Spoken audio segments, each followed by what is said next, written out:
который выключает кондиционер. Вот пульт движения есть.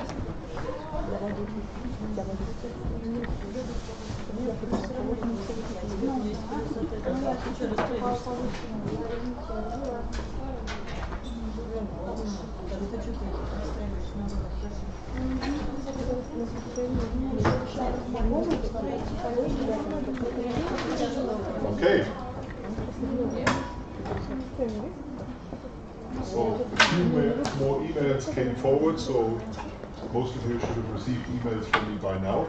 And from one of the emails, you will have gathered that the presentations that I'm using are available online. Okay, so the presentation that I used up until yesterday is one that I sent you a link to, so you can look at it and go through it online, which means the presentation I'm using today here will also be made available for you. So you can take pictures if you want to, but it's not necessary because you can look at it online. Okay.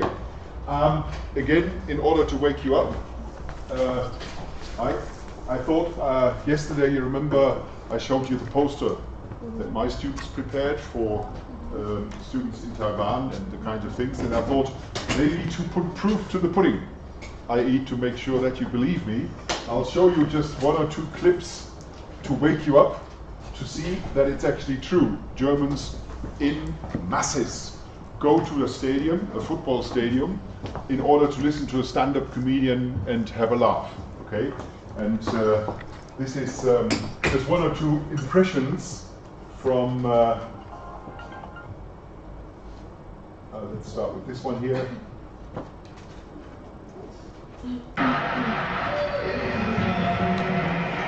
This was filmed by someone from the audience.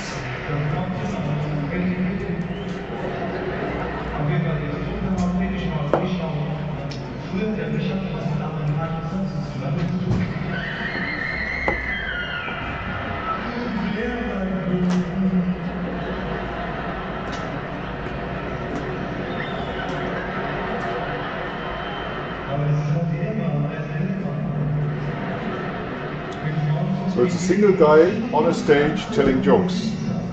And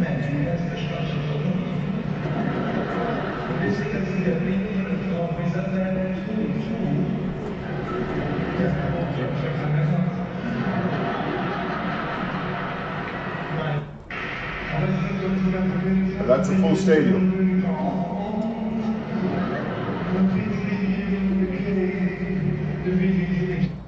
And before this guy gets onto stage, this is like a rock concert.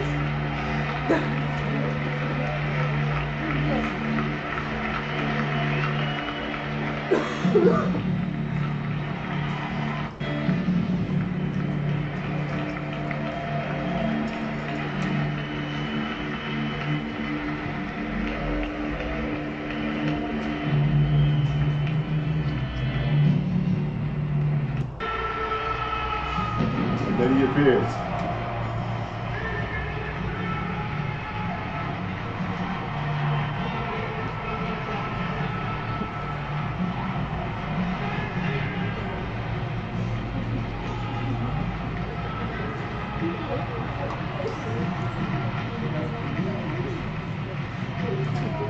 Okay, but to give you an impression that this guy actually has some interesting humor, I told you that he is an interesting guy because he's half German, half Turkish, and on top of that, he's from a particular region in Germany where they have a very strong variety. That's in the southwest, Pfalz.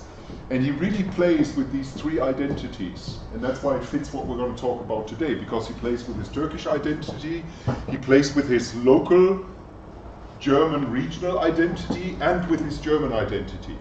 So he also plays with these stereotypes that supposedly Turkish people use a particular kind of German, but he is more German than the Germans because he really plays with his local dialect. So he talks like the boy he is. He grew up in that particular part of Germany and uses that language, okay? And this is just from one of the television shows that he has. So those of you who have some German can see whether they understand. The others just...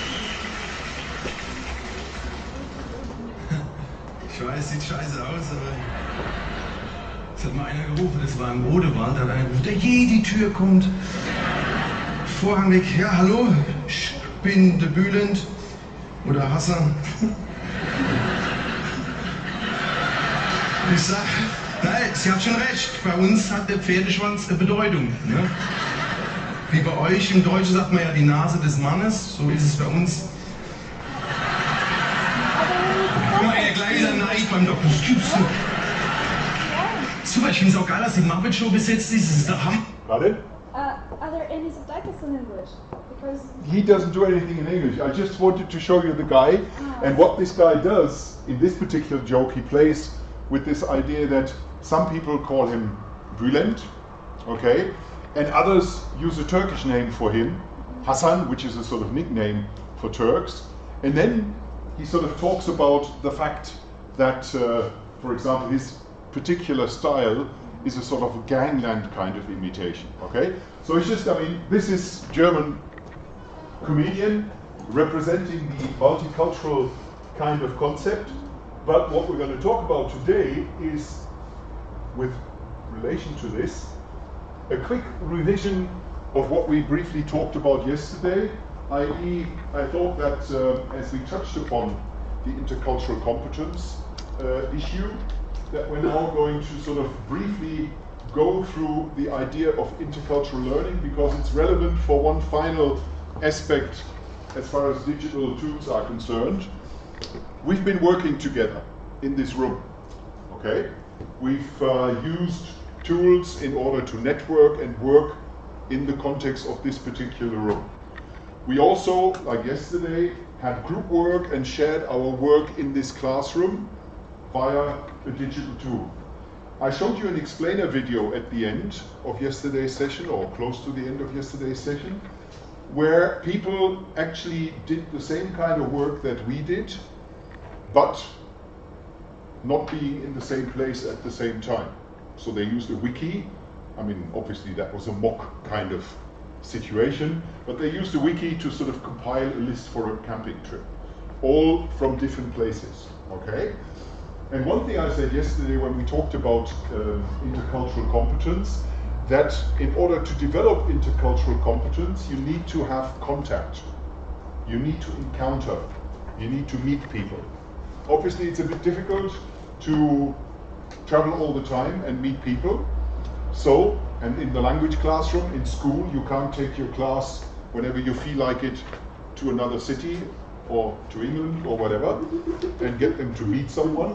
But you can create situations in the language classroom where such meetings take place, but in the virtual world, in the technical digital world, okay? One thing that might happen if you are game, in order to have such encounters, I'm starting a class in Germany, in my university, next Monday, or rather Wednesday, it's on Wednesday, but the classes start on Monday, the whole class. I'm already in my, as of Monday, my classes start. But I have a class on Wednesday which deals with intercultural learning and learning scenarios. And one idea is that some of you might be interested, but that's something that the teaching colleagues from here will discuss with you, that some of you might want to sort of collaborate with my students in Essen through tools that we've used here, but also through other tools, exchanging. So something like what we did yesterday, introducing your city, is something that could be turned into a learning scenario where you exchange things about this city and my students exchange something about Essen and their city, etc. And then of course through this kind of experience, for example, the choice of pictures, the choice of sites that you think are important and should be shared about Nizhny Novgorod, or the kinds of sites that my students share with you, etc., might be sort of an interesting intercultural encounter, because you might say when a German student decides to send a picture of a factory, why would they want to show us a factory?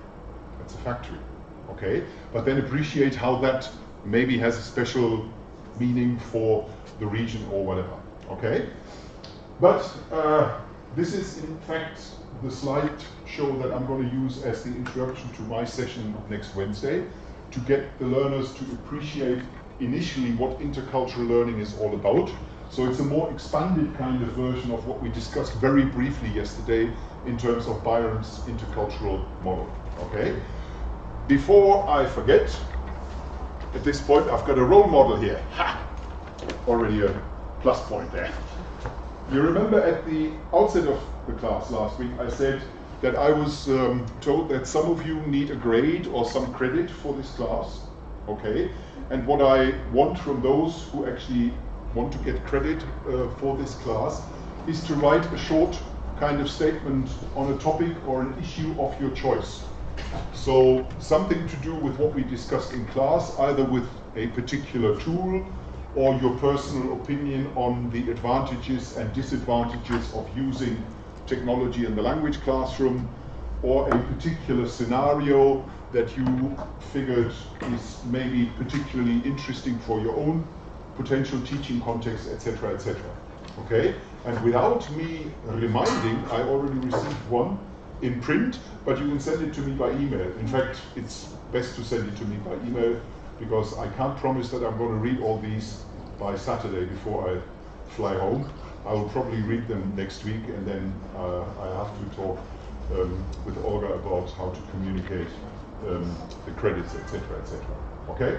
So just those who are in that particular category of student, keep sending me your statements. Okay? And as I said, a short personal statement, a page or two or something like that, sort of reflecting on the things that we discussed here. Okay, so now let's have a quick chat about intercultural competence in more detail. Okay? And the focus will be on the model I briefly outlined or sketched more or less yesterday, Michael Byram's model of intercultural communicative competence, the ICC model. Okay. And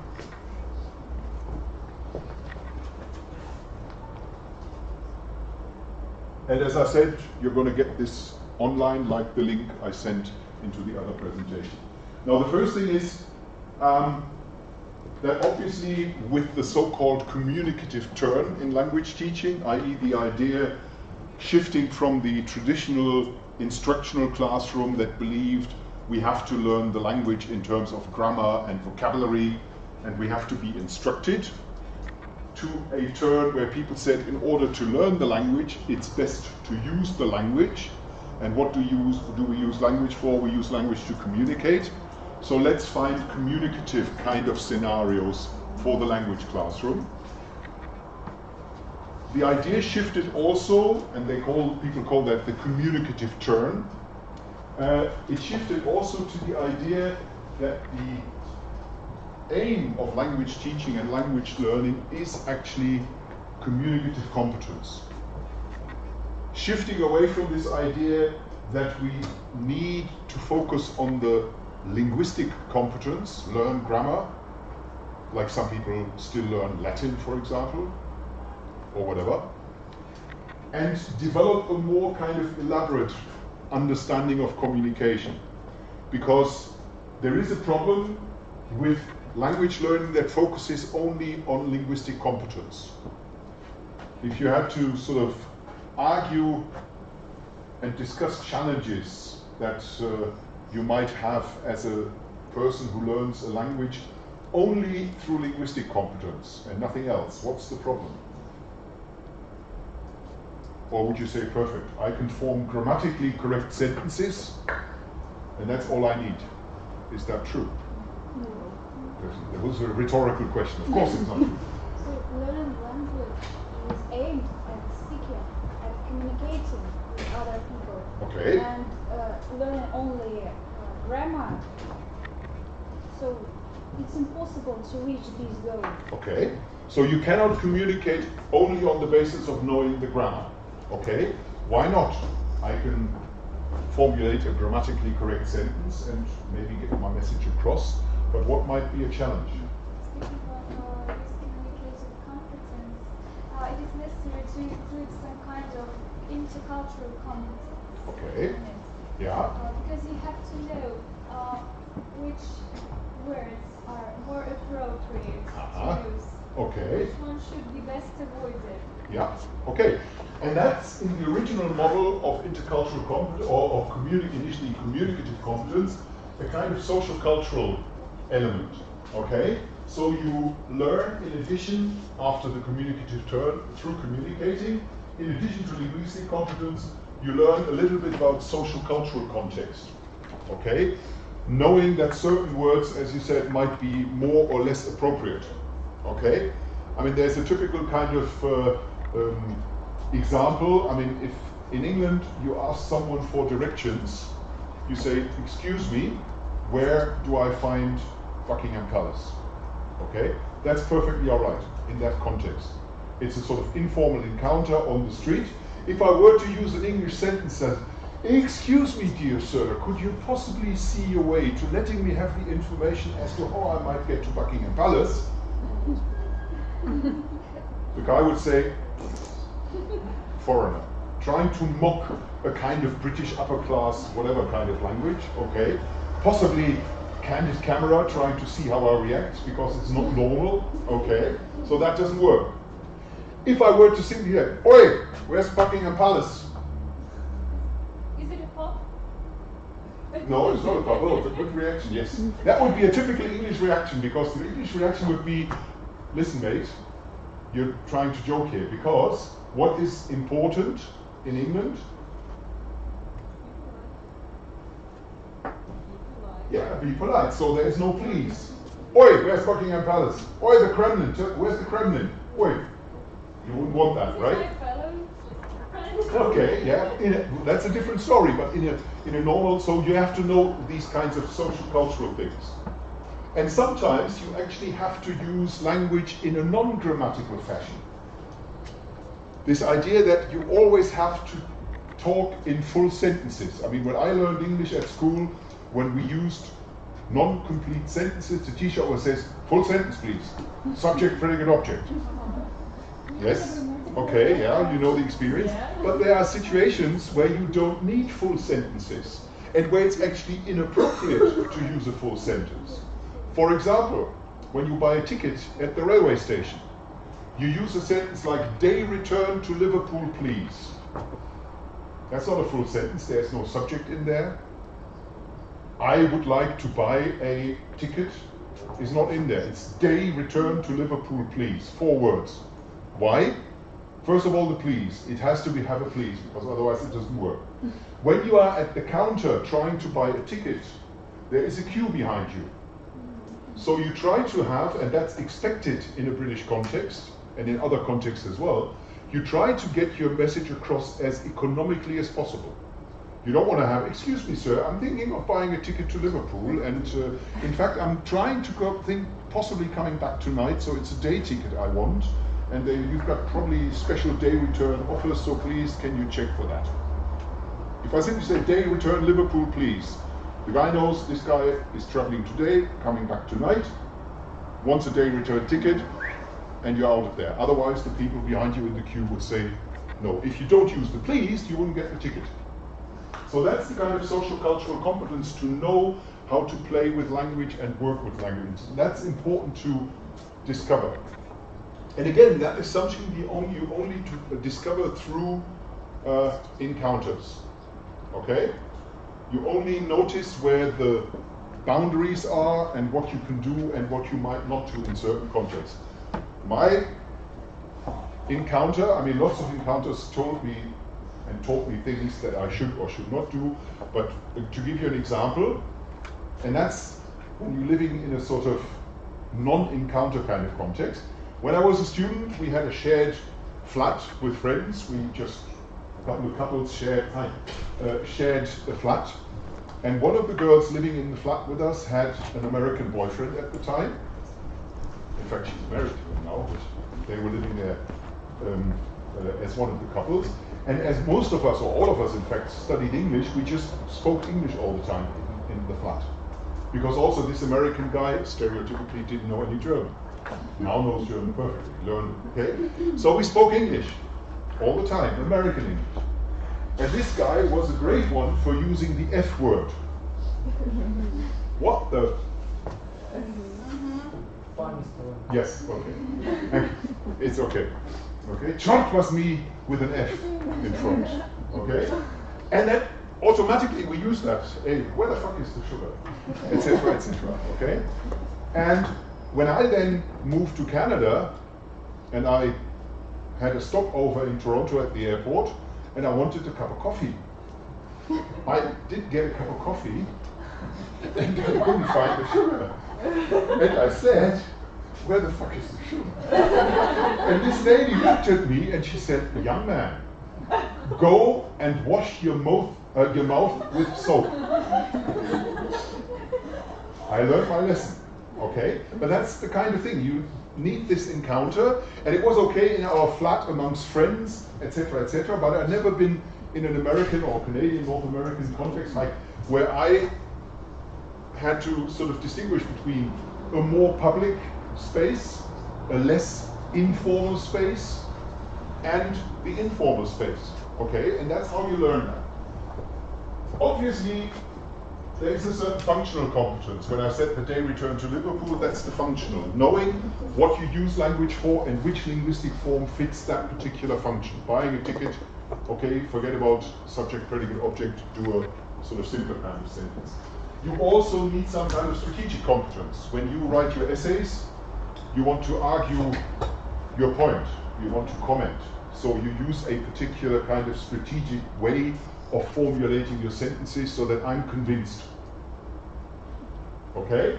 And of course, discourse competence, you're in a formal or an informal context, you're writing an essay, you're writing a personal note in a blog, you're communicating via email or whatever, all that is part of the communicative competence, okay?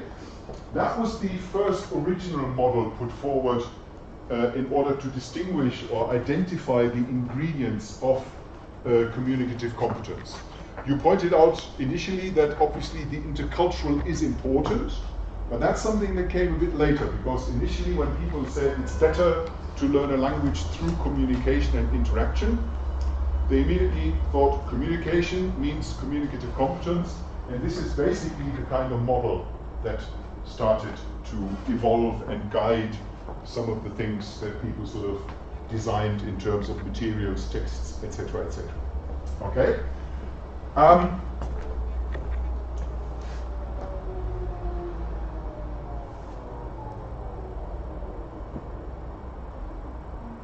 close this quickly.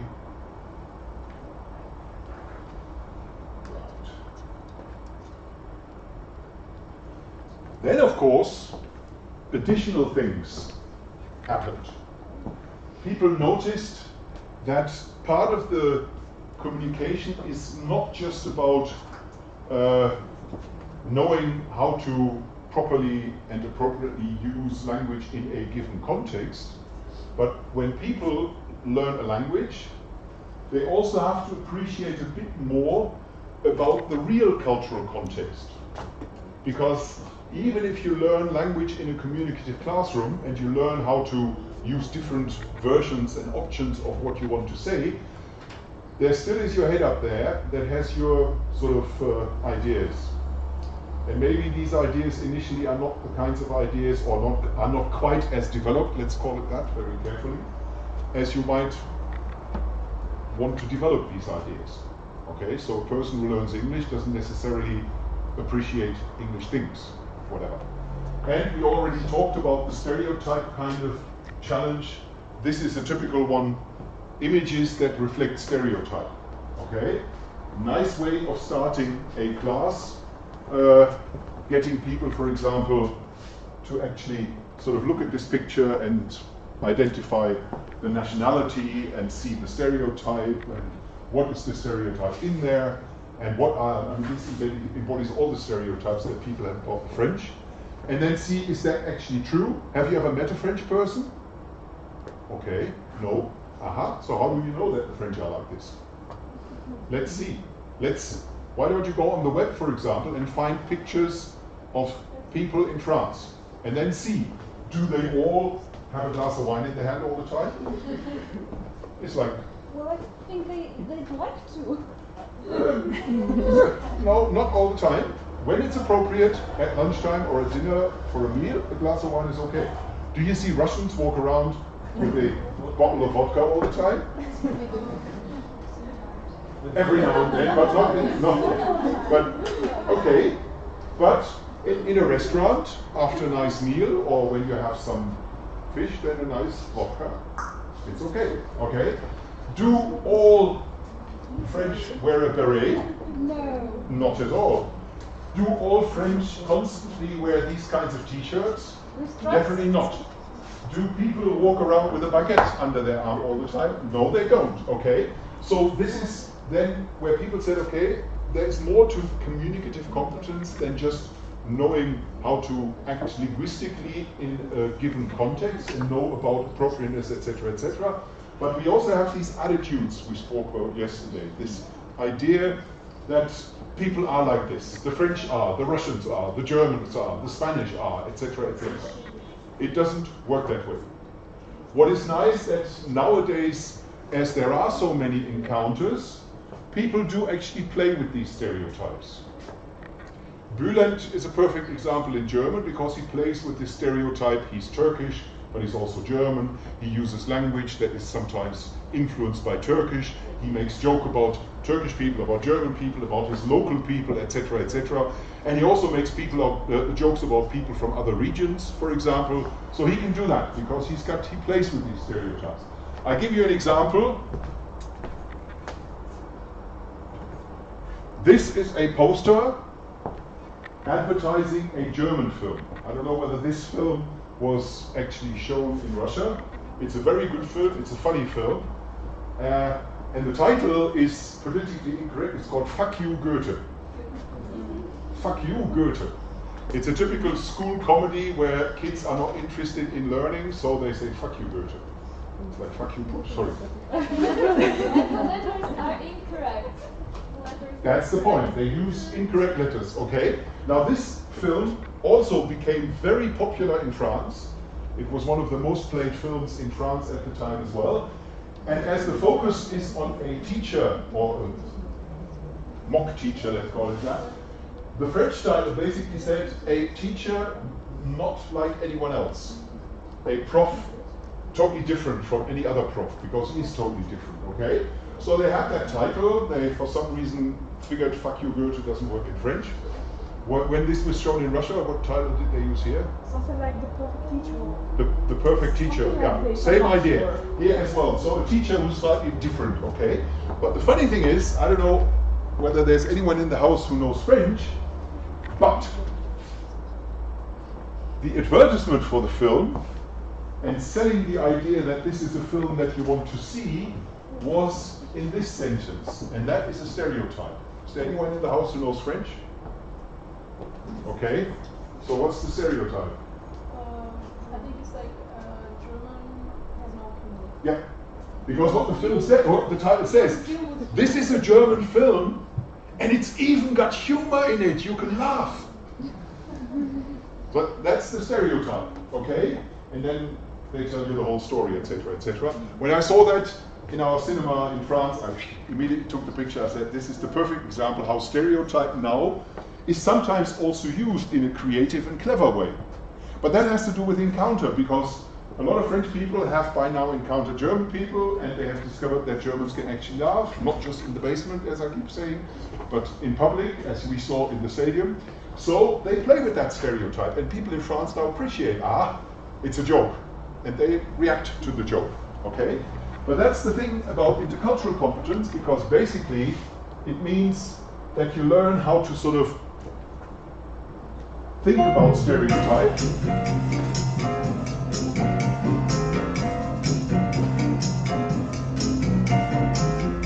Fish and chips, I'd say.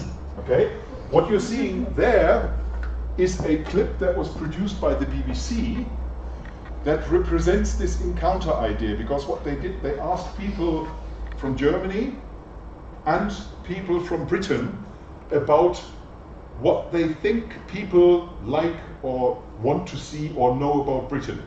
And then you see sometimes when you hear someone with a German accent you notice that sometimes it's the same and sometimes it's a different thing. That's also an activity that one does, for example, in a class, and could be done in a virtual classroom with people from one country sitting in wherever at the computer, and people from the other country sitting wherever they are at the computer, and exchanging things. For example, what do you think my Germans say about Russia or think about Russia? What would you think my Russians say and think about Germany? And then the other way around. What do you actually think about Germany? And then they notice, for example, that sometimes both of them are off the track, and sometimes they sort of find things that, okay, there's not much difference really. Okay, through this encounter. So it's just a clip that the BBC made available, which is actually quite nice because it really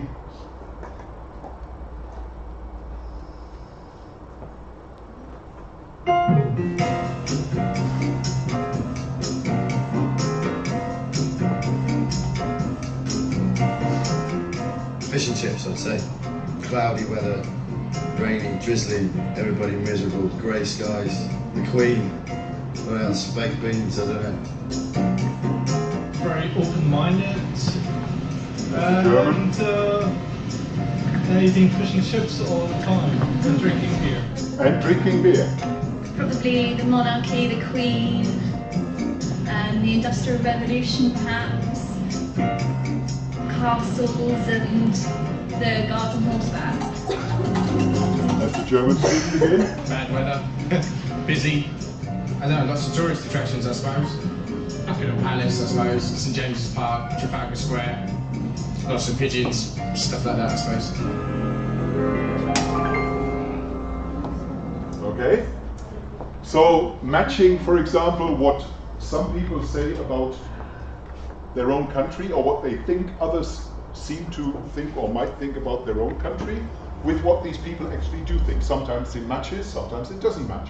But that's also a very nice activity for a virtual classroom, when you've got groups from one country and another sort of exchanging, okay? What do you think, do the Germans think about Russia? And then ask them what they do actually think, and finding that maybe some of the stereotypes don't work. Okay? Right. And that's where the intercultural competence then came in, because Mike Byron, together with a French colleague, Jean-Claude Decaux, basically said, well, it's not just enough to have communicative competence, we need to have an intercultural competence. And the intercultural competence is more than just having these knowledges, because we talked yesterday about the knowledge, the skills, the attitudes, and the actual behaviors that people have. But it's the ability to then recognize and interpret and put into perspective things that you encounter. Okay? One reaction could be that somebody says something about your country and you say that's not true, and you're totally insulted, which is quite right in some contexts. But it could also be, okay, this guy, how should he know better? Let's discover and recognize and interpret why this person might have such a stereotype, and then we can find some way of solving the crisis. Critical incidents are always the best. Critical incident means that if something goes wrong, then you learn from the experience. Me using the F word in an inappropriate context and being reprimanded, okay, live and learn, don't do it the next time, okay? And that's the whole thing, to make sure that you also appreciate not just your own culture and are not just sort of ethnocentric on your own culture, but you also consider the other side of the coin and try to find out why certain stereotypes might exist.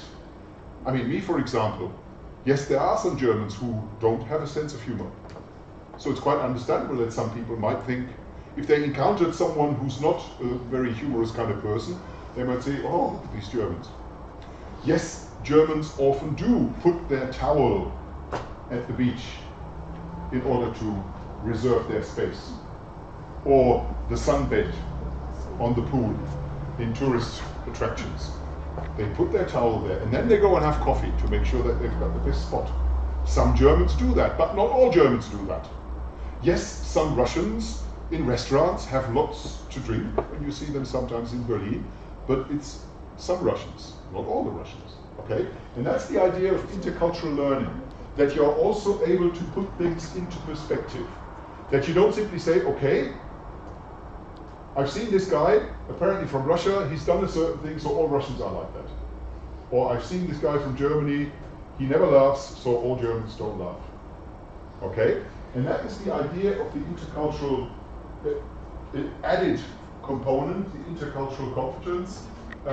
So it is not just the language ability, it's also the ability to always reflect on such encounters and see where these ideas might come from. If somebody, when you might encounter my students, for example, says something that you find strange, or where you say, okay, that's really not the case, then maybe you try to find out in interaction and in dialogue where that comes from, and then say, okay, yeah, you might have met someone like that, but please think, and then you work out the conflict, okay?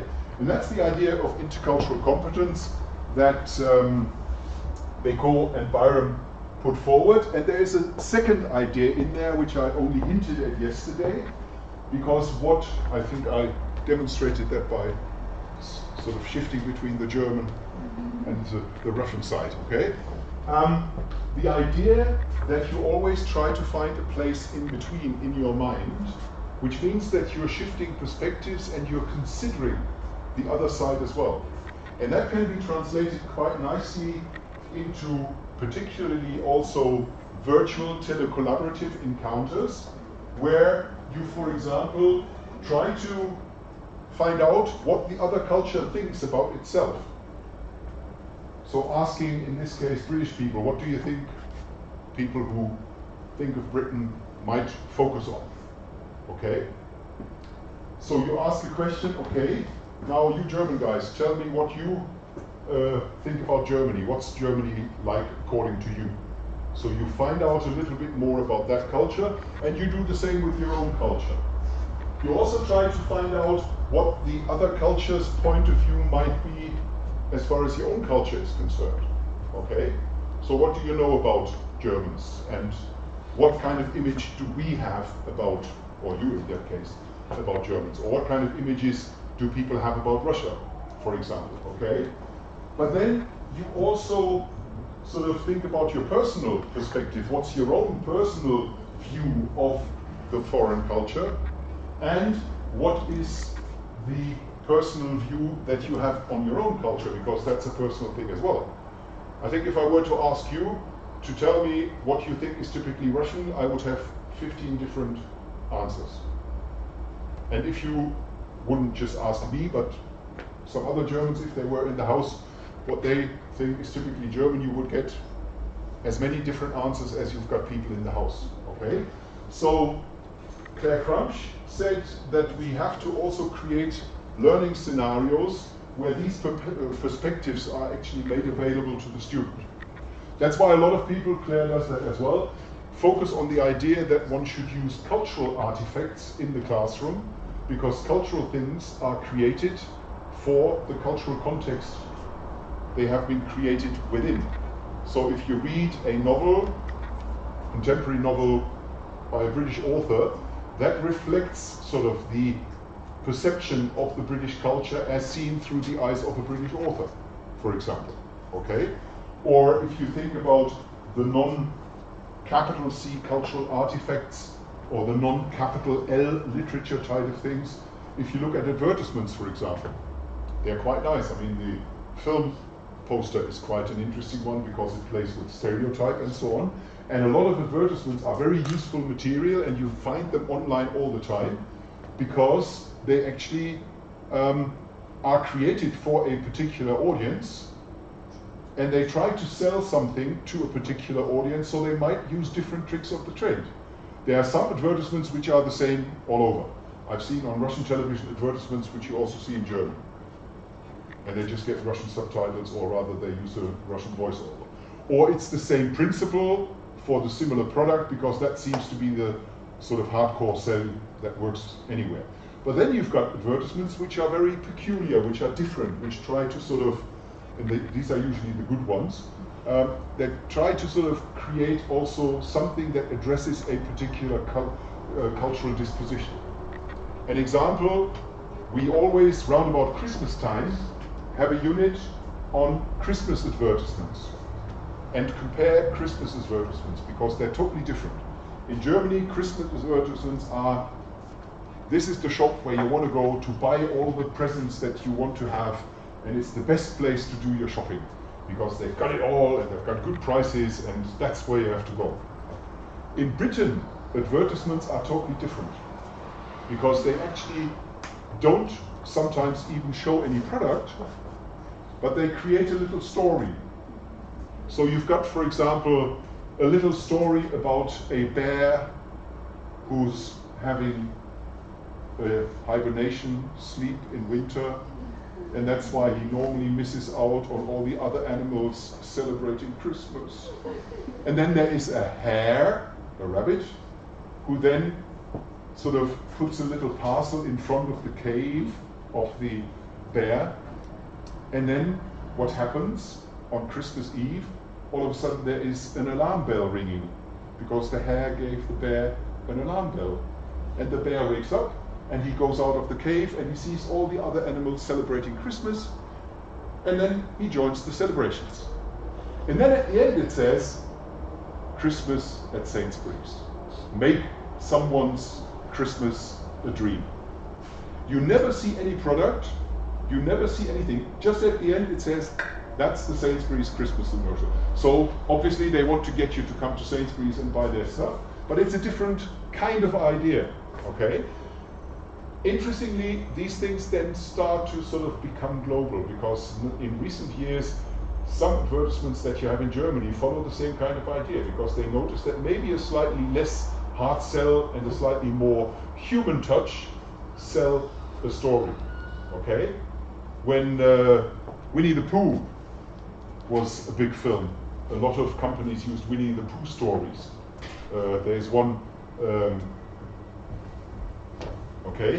or Paddington Bear. Were these films shown here? Paddington, okay. When Paddington Bear was big, they actually had an advertisement for, I think it was for it was for Marks and Spencer's, another department store, and they actually showed that Paddington Bear woke up and disturbed a burglar who was trying to steal all the Christmas presents from under the Christmas tree. And he didn't notice that it was a burglar, because the burglar was wearing a red suit to sort of impersonate Santa. And he said, "Oh, Santa, I can help you."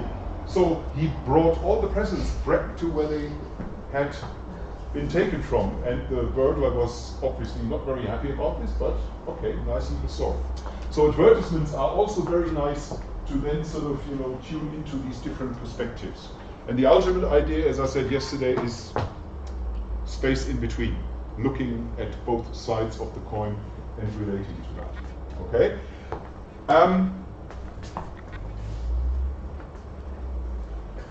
There are some understandings of what culture is actually all about.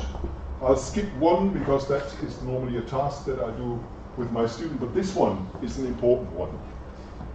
And that is also the challenge. Because a lot of people say culture is like an iceberg. And it's dangerous. Like the Titanic. If you only worry about the top part, you might face a challenge because there is a lot more below the waterline. An iceberg is challenging because you see a little bit over the water, and then the bulk of the iceberg is below the waterline. That's what happened to the Titanic.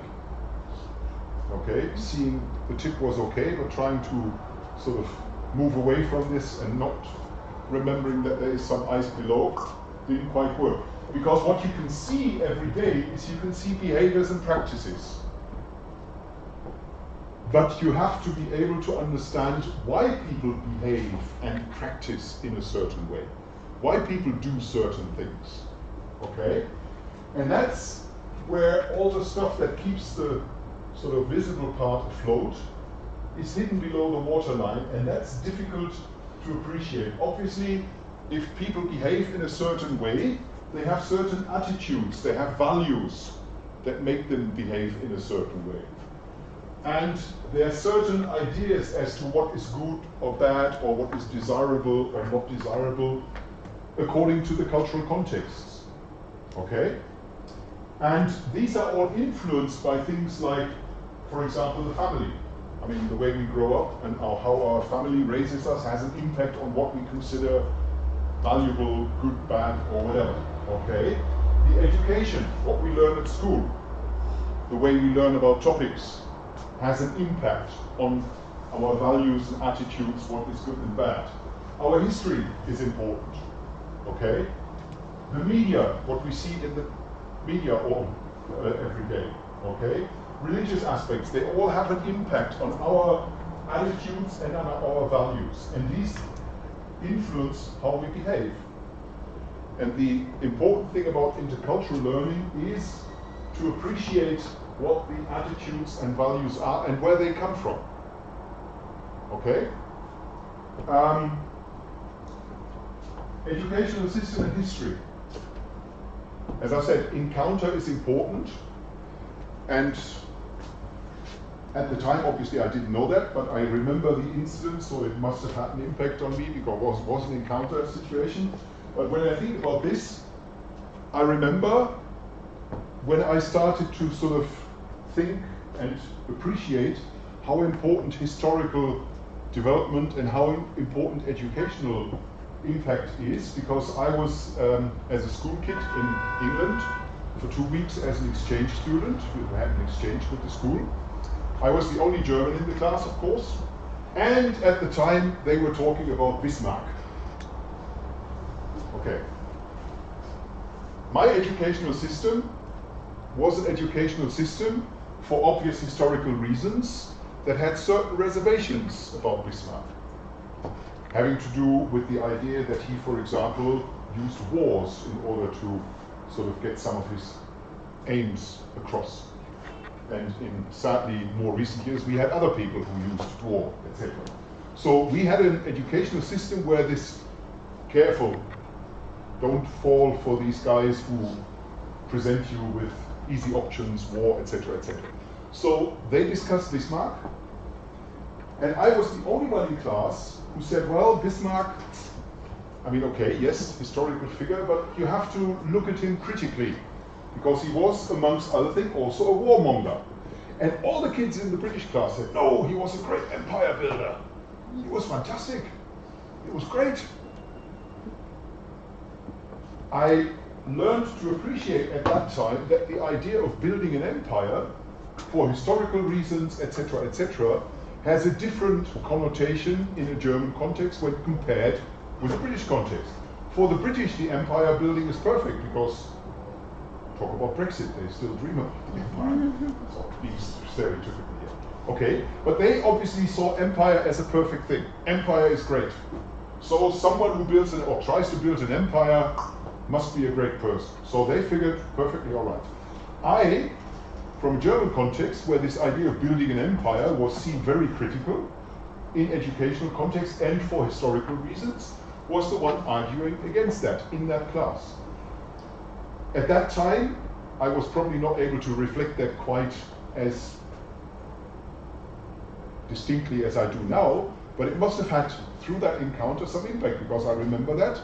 And I also, at that time, started to sort of talk with my English schoolmate, because I was staying in a family, and I said, why is that? And then we started to discuss this and find out more. So you need the encounter in order to also dig down and find out more about the core values and attitudes. And then you can appreciate things. And then you can do things possibly in a slightly less challenging fashion, and you use language appropriately. Okay? So this iceberg model is sort of currently seen as one of the best representations, but best is always a relative term, of course, but one of the ways to represent this idea that coming to grips with culture is a challenge, because there is a lot of things that you cannot see, that you need to discover.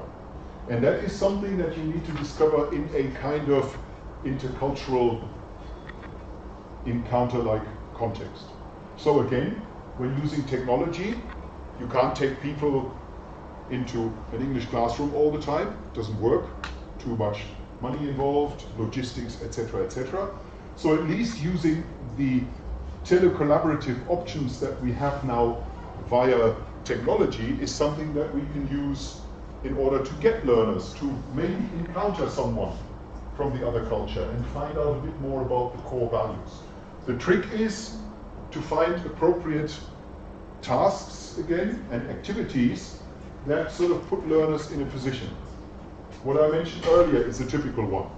The fact that you sort of ask learners to sort of initially think about what the others might think about their own country.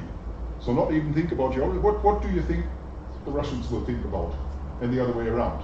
And then match that with the actual things that they think, and then take it to the next step. And then you've got this kind of aha, and then try to maybe find out about reasons why certain things are valued or less or more valued, etc., etc.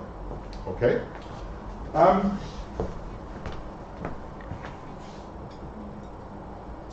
And this is then the model that Byron put forward, that I'm not going to elaborate on in complete detail, but it's the savoir that I mentioned yesterday. So obviously education and knowledge is important, but as we said yesterday, the attitudes are important as well.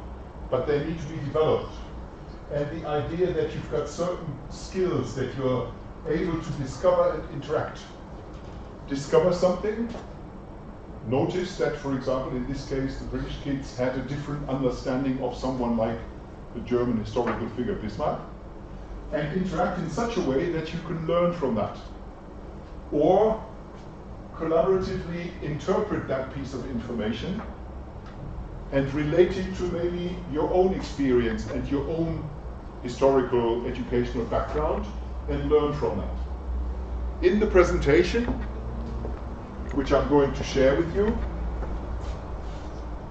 you're going to get little texts that explain all these different savoirs. What does it mean, knowledge? And it also contains little pointers as to what you might want to work on in a language classroom.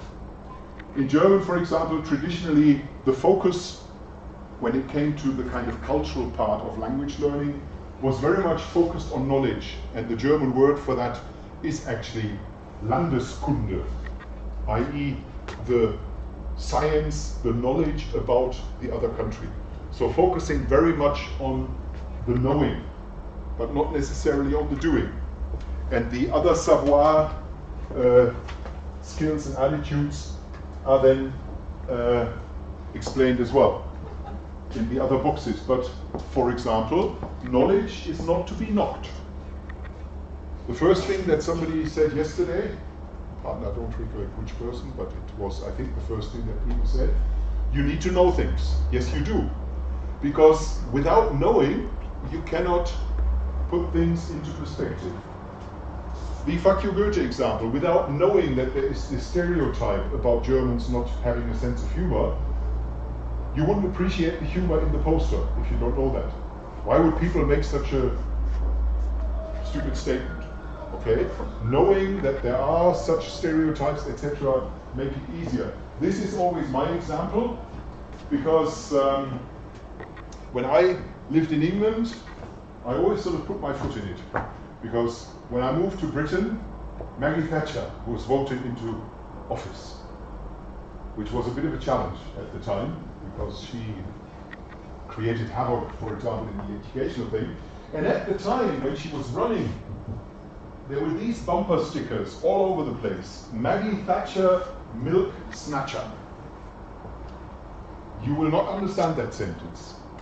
But it's a perfect example. You understand it linguistically. You understand maybe the words.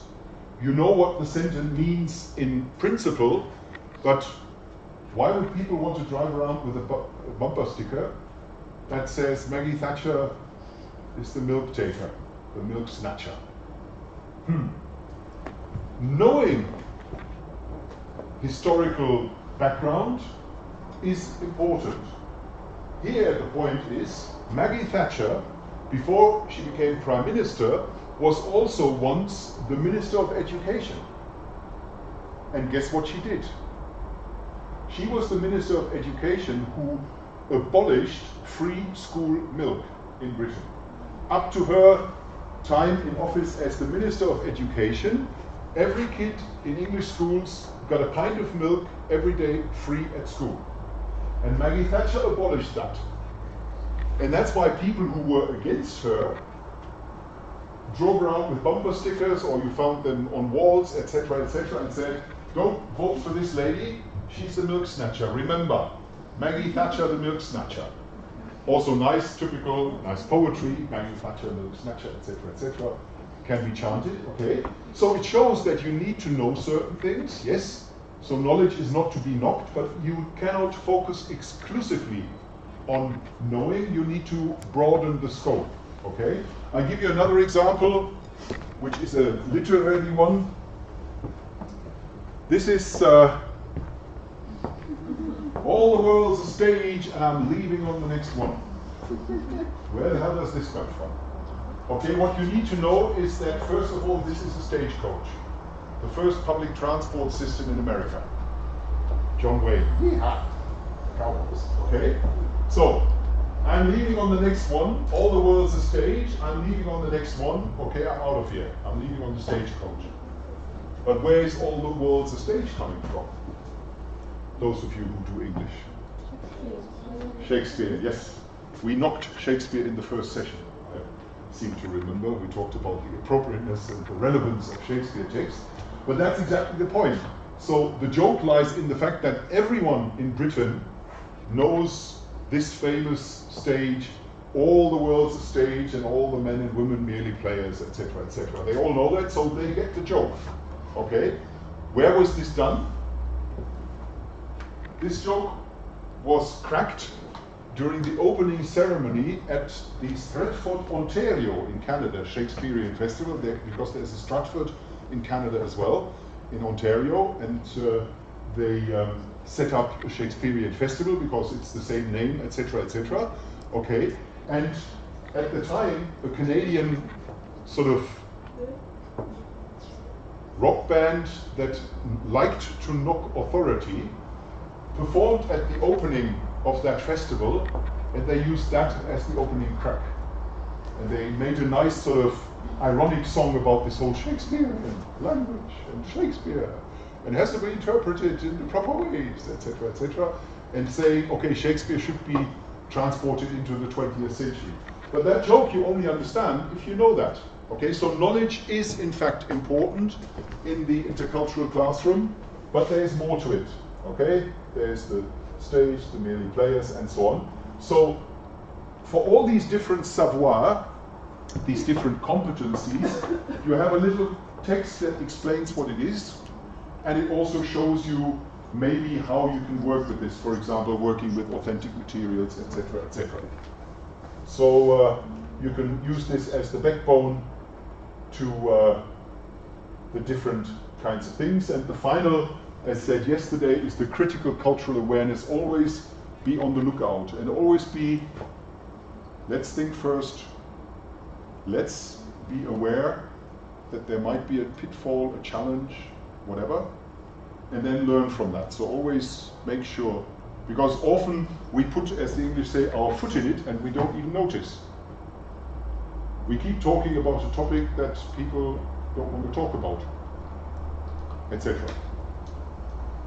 And we don't notice. So having this kind of, these antennae, for example, is an important aspect. Okay?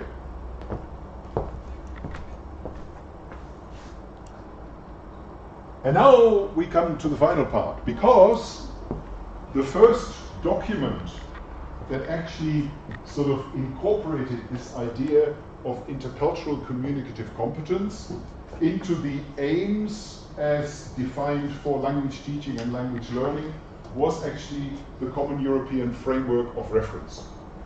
The fact that we now get, for example, credit points the fact that our language level is sometimes graded according to A1, B1, B2, etc., is all part of this, and it includes descriptors in terms of intercultural competence. And as you possibly remember from the blurb that I sent, the text, I briefly want to touch on the Common Euro framework. Once again, switch on brain. The Common European Framework, because it's recently been revised and extended, and it's actually quite interesting, and that brings it back to the kinds of topic that we are talking about in class. As much as digital tools are perfect for getting learners to encounter and work with and collaborate with people outside the classroom and people from other cultures and learn from that experience, they also need to be able to actually find learning opportunities that develop the kind of language competencies that you need. If you think about digital communication, what would you say is similar, different? What is a challenge for you when you communicate with someone over the internet rather than face to face? When you sometimes even communicate with someone you don't know that well or don't even know at all over the internet, what is the problem there? Or do you simply say, no problem, it's just like face to face? I guess it's a little bit hard to interpret the message, because when we talk with someone in person, we can see his emotions, like mimics, Okay. and it also has its message, and here we lack it. Okay, so in an online, in a digital context, for example, you have to be able to sort of decode emotional reactions. To get the message correctly. Okay.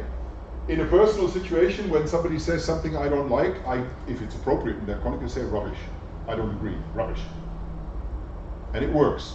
If you write rubbish in an email, it could be a problem. So one thing is the emotional, okay? How do you sometimes overcome this challenge that it's maybe a bit difficult to communicate and receive emotions? What do people do a lot? We have images. Yeah. Yeah. Emoticons. Yeah. So you've got emojis. So sometimes when you get this sort of emoji as a reaction, you might start rethinking what you just said and maybe have a different tack. And you said? I said Skype. Okay, that's the other option. But also talking via Skype is a challenge because it's also different. What is the problem with, I mean, it's a good example. What is a bit of a challenge when you communicate with someone via Skype, video conferencing, or WhatsApp video or whatever? What is the problem there? Internet connection. Yes, that's the technical problem, the bad connection, okay? Yes, but so that, again, might lead to communication breakdown. But there's one other thing which is a bit of a challenge when we talk about Skype face-to-face. It is face-to-face, but it's face-to-face across a distance, television or computer screen. What is the problem? For me, it is difficult to talk all the time, and when you stop talking, it is such as you just stare, you just look at each other and don't know what to say. Yeah. So first of all, you don't know what to say, or it might be a bit of a strange situation, or you keep talking and talking and talking. Okay. What happens in a normal face-to-face personal communication? What do you notice? You've got gestures, it could be, but in Skype you don't really have the gestures because people show their face. And what do these gestures suggest to you, possibly? What do you know when you have a face-to-face interaction? it's high time we finished our discussion. Possibly, yeah, so let's stop this, that's one thing. But the other thing, there's another thing. It's a very important skill. Pardon? You are in the same place at the same time. Yeah. So the situation is the same for both of you. Yeah. And this is how you can see the smallest hints of, for example, of war. Okay. and then you understand that, yeah, so it's time to finish your conversation. But through Skype, so sometimes it's impossible. Yeah. And the reactions are often that either you keep talking, okay, or you have a pause, and then there's a, oh, it's my turn now. So turn taking is a difficult thing in a sort of, even if you see one another. And you're never sure, can I say, or how do you interrupt someone on the internet? It's part to do with the technical challenges, because there's always a bit of a hitch and it's a bit of a slow or whatever. So it's difficult for you to say, sorry, but I want to butt in. I want to say something now. And sometimes it's the other way around. The other person keeps talking and doesn't stop because he or she doesn't notice that the other person could now say something. So turn taking, etc., is an important aspect. And what happened is the original common framework was developed in the early 2000s, and then digital communication was not really something that was on the agenda. Okay? What has happened since then is that a team at the Council of Europe has actually sort of gotten their heads together, and they revised the common European framework because things have changed across the board, and they also developed descriptors that actually do take into consideration online interaction. Okay? And just briefly, not in great detail,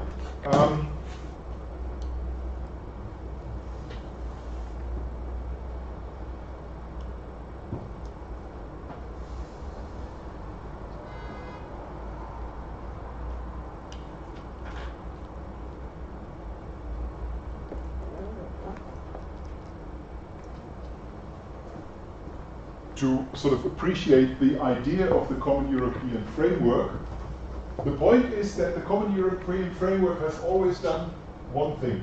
It's looked at the ongoing discussion as far as the pedagogic principles of language learning are concerned. So now, and at the time when the original framework was designed, the communicative turn had happened. Language learning was regarded more as an interactive, communicative, collaborative, task-oriented kind of activity. That was then matched and reflected in terms of what do we need the learners to learn, i.e. something like communicative initially, and then intercultural communicative competence. And then that was translated into particular practices, i.e. what do learners actually practically do in the classroom? What should happen in the classroom so that learners can achieve this? And always taking into consideration the context, knowing where something happens.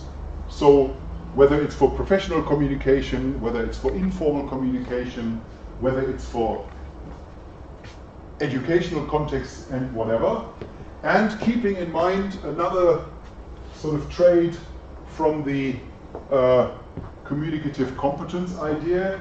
You always have to have in mind when you talk, what are you doing, whom are you talking to, when and why are you talking, how should you go about this, and where and in which context are you talking, okay?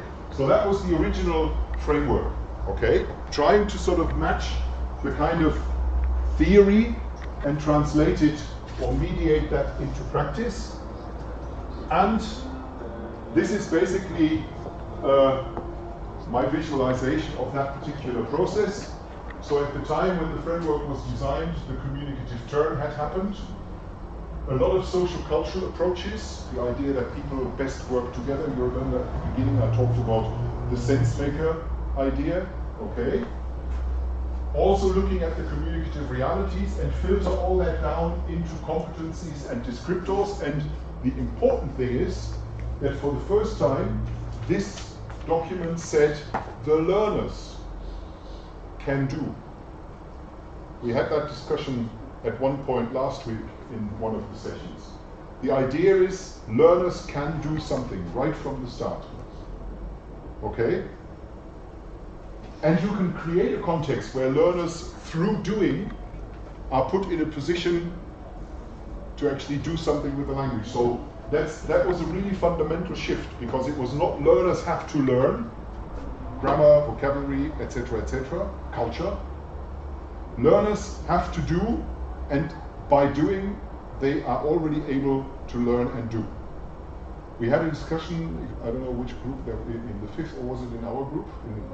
Okay, in the German group, because there was a question about that. This idea that even at the beginning, if you walk into a classroom and you don't know anything, you can learn through doing, and you can do.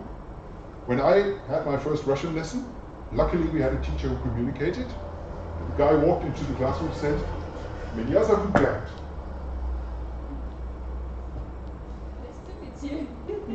You're Russian. No, the point is, I said, "Меня зовут Bernd." It's hard for them to communicate because they can't even speak Russian. Okay. What Sorry. to do? Yeah, but the point. Yeah, but I said, "Меня зовут Bernd." Do you use translator? Yeah, in those days, Google Translate, there were no smartphones. No, but when I, as a teacher, say, "Меня зовут Bernd," see, you can already introduce yourself. I mean, you can anyway, it's your name. But that's exactly the point. It's the can do. So, not saying you have to learn words like "меня" and so on and so on. You have to actually appreciate that even after 1 hour, someone can introduce himself or herself, can ask a question. Где вы живете? If that is still correct. No? Yeah, okay, right, etc. Und so, now I'm switching to a German brain. Und so weiter, und so weiter. Ich tak dalej, ich tak dalej, ich tak dalej. Okay, so that was a very important thing because this had an impact on curriculum design. So all the curricula really try to incorporate this idea. Learners should encounter learning situations in which they do things and are allowed to do things and can do, and that's a clear message. Cherishing the learner, and that was really then the impact that the framework had, that the idea was what we have to do, we have to empower the learners. We have to provide learners with situations where they are actually doing things, empower them to be able to do, to introduce themselves, to ask questions, and they can do that at any level. At a very simple level, it's already A1, you can introduce yourself in simple terms. At a slightly more advanced level, in a more complex fashion, etc. Also encourage learners in the classroom to do, so rather than saying, okay, before you actually think about introducing yourself in Russian, young man, you first learn the following words. And then you might actually use them and learn about the grammar and so on and so on. No, yes, do. Let's create a context where you do something. And then also when it comes to we talked about that already, the assessment, make sure that learners are assessed according to how they are doing and what they are doing. And not on the basis of things they simply know. Okay? So if, for example, you create a product in a task-based kind of initiative, then see what they've done and how they've done it, and make sure that you, as far as the assessment is concerned, actually take that into consideration. So that was the Common European Framework in its initial idea. And it had quite a significant impact on curriculum design, and not just in a sort of inner European context, it's being used all over the place. And this idea that the curriculum has to, or had to be redesigned, the materials had to be redesigned, etc., filtered through, took a while, but it filtered through, and textbooks today actually follow this kind of idea. Problem is, of course, that's why I put the Common European Framework 1.0 up there. The problem is that as far as the who, what, when, where, why, and so on is concerned, this has really changed.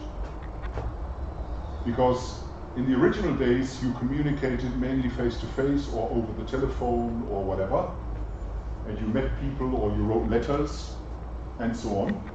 And that has totally changed because of this, the topic of our class here. All these digital devices that now are used to actually communicate, interact, network, etc., etc., obviously have changed the context in which communication takes place, and The second thing, which is very important, the idea of native speaker has also changed. Traditionally in the curricula, it was you have to learn the language like a native speaker. And don't you use American English in this classroom because this is British English here, okay? And only that. And imitate a British accent as closely as possible. That is total rubbish because, first of all, the majority of people who use English are not British and are not even native speakers.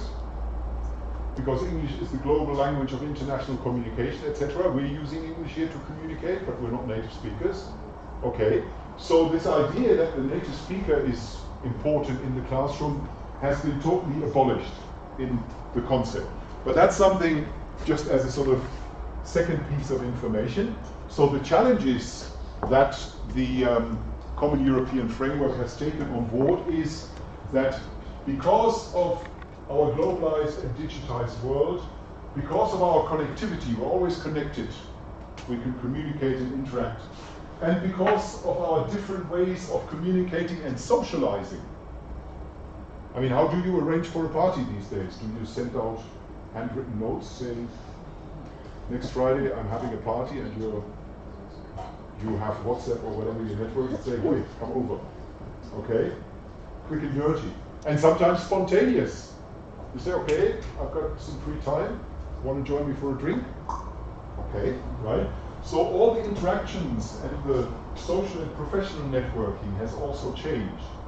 But the problem is, of course, that we just hinted at some of the problems, that communicating by email or communicating in a social network or communicating via Skype or whatever, collaborating in a virtual place like Seesaw or Wiki or whatever, is a different kind of kettle of fish, a different kind of way of doing things, and there are pitfalls in there. And the normal descriptors that describe what learners can do and should be empowered to be able to do didn't work any longer. And so now there is a new set of descriptors added, and I'll just point these out. Online interaction and online transaction is one of the things that is added. Plurilingual, I mentioned that last week, the idea that we all have so many different linguistic biographies, also part of the globalized connected world, that maybe we should cherish the idea that learners who have other languages might actually be empowered to use these languages and make life easier for them when they learn another language. Okay? Mediation we talked about last week, and of course new genres. I said get learners to create photo soaps. That's a genre which is now an accepted literary genre, not the Mickey Mouse kind of cartoon, it's a real graphic novels, for example. Multimodal novels, where people actually have text and pictures and whatnot. Or multimodal, multimedia kind of information. Posters with QR codes and integrating visualizations, animations, etc., etc. So these were all missing, and luckily one can say they have now been added, and one can only hope, just as a visualization, that these kinds of things will actually have the same impact on what happens in classrooms as the original framework had. You notice here, that's the whole part that was completely added, and there is the online interaction in there, the mediation, the interactions, etc., etc. And the very important part is online digital interaction and communication has now been accepted as a valid and meaningful and reasonable contribution to classroom practice. And that's going to be my last word, my last statement, because that makes sure that some of the teachers who still say smartphones out of the classroom. Let's not use computers, the whiteboard, chalk, and the blackboard. That's all I need. And these devil's devices are not supposed to be used in the classroom. That will no longer really be possible because the framework says online interaction is important and there are descriptors that reflect what online interaction involves. I've got a handout ready for you which you get at the end, which basically describes the sort of descriptors that they've designed for the actual online kinds of interactions, and not just online interactions but also online transactions. And that has to do with the trap I fell in yesterday. Online transaction has to do with, for example, a lot of us, as I think I mentioned also last week, what do we do when we want to buy something? Often enough, we go online. Okay? But in order to do a transaction online, you have to have certain linguistic skills. Because, again, you have to be able to understand whether it's a valid, a real offer, and a valuable, and a sort of acceptable offer. In the shop, you can talk to the shop assistant and you can see whether it's a nice shop or whether it's a whatever kind of shop, and whether the shop assistant makes a sort of fairly honest impression on you or whatever. Online transaction, you are there. You've got the online platform and then, whoops, there's the money gone. And maybe you don't get a product. Or you think that you get fantastic tickets to go to Bülent's show. First row. But first row in a sector at the end of the stadium. Nobody told you that, you have to find out. Okay, so these kinds of transactions are important as well. So the online part deals with the interactions, but also with the transactions. Okay? And as I said, final word, what we've been doing here, looking at options as far as using technology in a language classroom is concerned, will very much become a natural and an accepted practice in language learning. And all these teachers who still say, as I said, smartphones don't, out of that classroom, not to be used, will no longer have any substantial reason for doing that, because the curricula will actually say it. And in Germany it already has started. We have now what are called core competence-oriented curricula. So we don't even have curricula in the more advanced levels that prescribe exact textbooks or exact topics or whatever. It says the competence that the learner has, or the learners are supposed to develop in this particular school year are the following. And how you do that as a teacher is your business. You can use a book, and the publishing houses now have more flexible kinds of books, or use your own stuff. So if the core competence is be able to interact online with a friend or whatever, what you do with that is your business. You can use some of the ideas that we have just talked about in the course of this week, or possibly do something else. That is my final say in the matter. Okay. As far as the framework is concerned, if you're interested, I've got a handout here which contains the descriptors and a few statements about the challenges, etc., etc. Those of you, and I presume all of you by now, who have sent me an email will have received the materials and the links into the presentations, etc. And I'm sending out the link into the intercultural presentation as well, so that you can look at it in more detail, and you can look at the boxes explaining in more detail what the interpreting skills, the knowledge, etc., according to Byron's model, actually entail. And apart from that, we're almost finished. Repeating what I said at the outset, those of you who need some sort of formal credit for this class, I'll discuss that with the authorities here. Send me a short personal statement of your choice, either a critical reflection as to why technology is or is not, or in which context it might be useful or less useful, etc., etc. Or if there was a scenario that you found particularly interesting and relevant to your kind of context, then write about that. Okay, we have one role model who's already handed it in. So, but there's not a first come, first serve kind of situation. So everyone gets a fair assessment. But do send me that by email. Okay. I don't know. You might know that actually. Do you know by what date this credit needs to be given? So I might inform you by email as to a deadline. so far I'm okay. I mean, obviously I don't expect you to sit down over the weekend and like this. But I'll ask Olga about that, whether there is a certain time by which the credit has to be registered or something like that. So that will be a flexible concept, and if that necessitates a certain deadline, I'll let you know. But it's not within the next 2 days. Okay, so not to worry there. Okay. Class is over. I have to check the time frame. I think we're more or less really on time, because I noticed that clock on the wall is slightly delayed. My Swiss watch is slightly ahead, so somewhere we're maybe 2 minutes too early.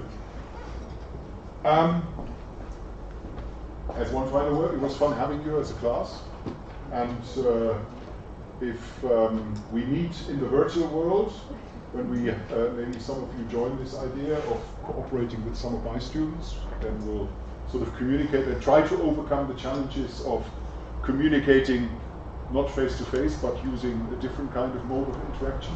We'll see whether we can sort of handle some of these descriptors and are able to do that. Apart from that, as I said, it was fun having you as a class, and hope you enjoyed it a little bit as well.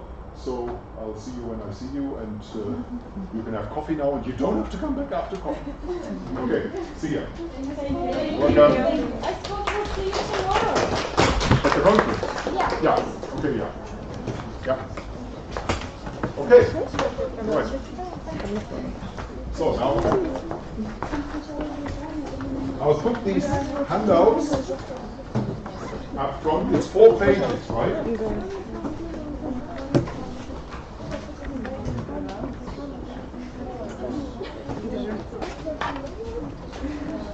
Okay, and the order is as such.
Я знала, вот так популярные.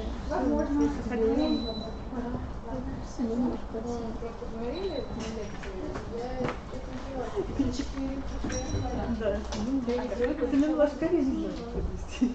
Семен Лашкарин. Леша Махов. That's the, so when you send me an email, I'll send you the okay? You're welcome. No problem. Thanks for attending.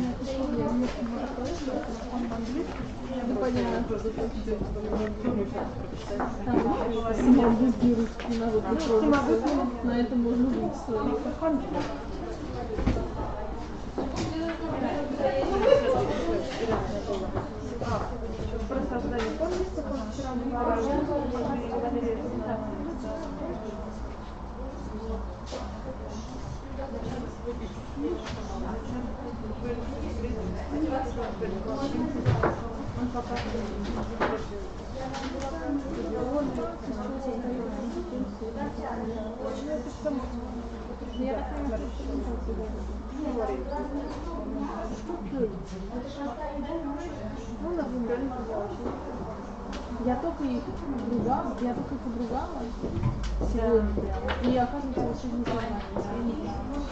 Ah, thank you.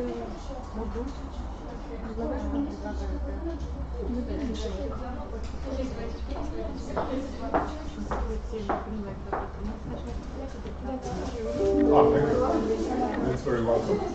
After all the talking, thanks.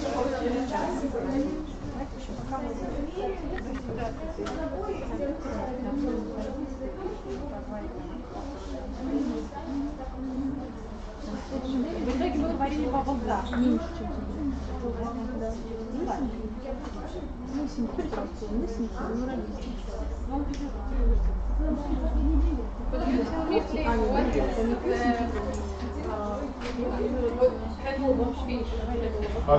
It's a sort of English saying. It's a different kettle of fish.